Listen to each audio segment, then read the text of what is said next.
అందరూ కూడా ఒక్క 3 సార్లు పంచాక్షరి మంత్రాన్ని మీ నోట ఎంతో పుణ్యాన్ని మనకి సంపాదన చేస్తుంది. 3 సార్లు మాత్రమే చక్కగా రండి. ఓం నమః శివాయ, ఓం నమః శివాయ. శివాయ లిఖిత ఓం నమః శివాయ, ఓం నమః శివాయ. శివాయ నమః శివాయ నమః.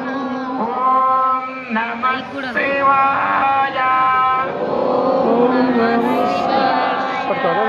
శివాయ నమః. శివాయ నమః.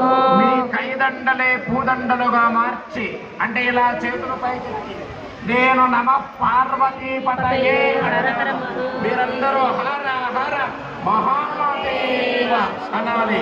అది కైలాసం దాకా వినిపించాలి. నమ పార్వతీ పతయే.